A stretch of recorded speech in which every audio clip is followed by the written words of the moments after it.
दोस्तों जी त अॻ में भी भाऊ तमाम बेहतरीन शायर आहे असांजे शहर सकण जो बरकत अली शेख साहब। अॻ में भी दोस्तन जे अॻियां तमाम सुठी शइ पेश कईसीं। हींअर जो कोई मां गीत खयो पियो अचां, हिन जो शायर आहे भा बरकत शेख साहब ऐं उमेद आहे सभिनी खे पसंदि ईंदो।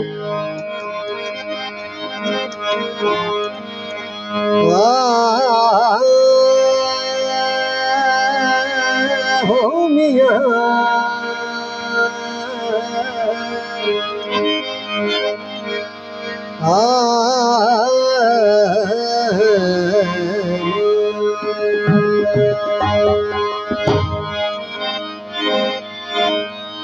दी तो मोहब्बत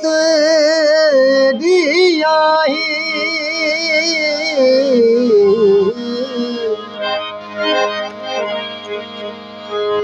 दीदो मोहब्बत दी आई जो बरकत शेख वियो फासी खुदा अॻिते करे बेहतर थींदो हाणे असांजो छा करे चरी यो छॾे दिलबर करे चरी यो छॾे दिलबर थींदो हाणे असांजो छा बोली दिल में पयो अक्सर बोली दिल में पयो अक्सर थींदो हाणे असांजो छा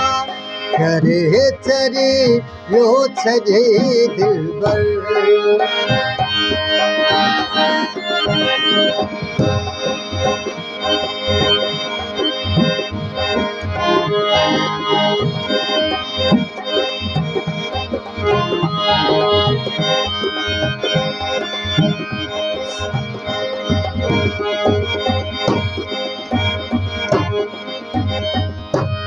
मिलने हेड़ो अथई प्यारा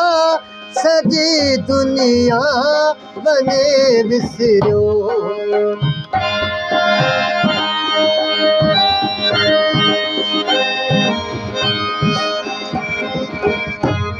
मिलने हेड़ो अथई प्यारा सॼी दुनिया वञे विसरियो करे जग में छॾई ज़ाहिर करे जग में छॾई ज़ाहिर थींदो हाणे असांजो छा करे चरी यो छॾई दिलबर करे चरी यो छॾई दिलबर।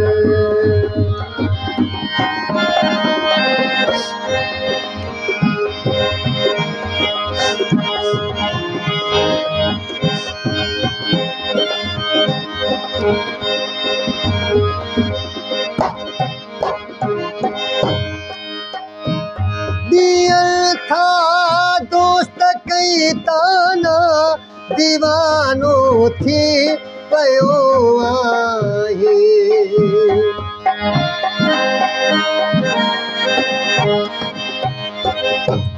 दियल था दोस्त कई ताना दीवानो थी पयो आहे संगत मां थी वयस बाहर संगत मां थी वयस बाहर करे थींदो हाणे असांजो छा करे चरी यो छॾे दिलबर थींदो हाणे असांजो छा करे चरी यो छॾे दिलबर।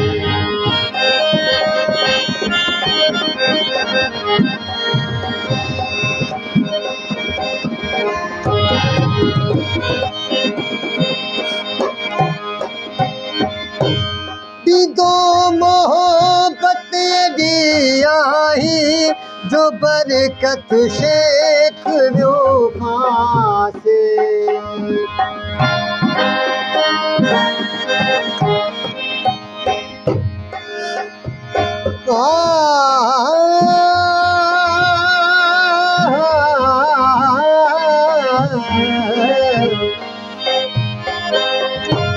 दीदो मोहब्बत दी आई जो बरकत शेख रो फासी खुदा अगे ते करे बेहतर खुदा अगे ते करे बेहतर दीदो हाणे असां जो छा करे चरी यो छॾे दिलबर दीदो हाणे असां जो छा ॻोल्ही दिल में पियो आख़िर ॻोल्ही दिल में पियो अक्सर दीदो हाणे असां जो छा करे चरी यो छॾे दिलबर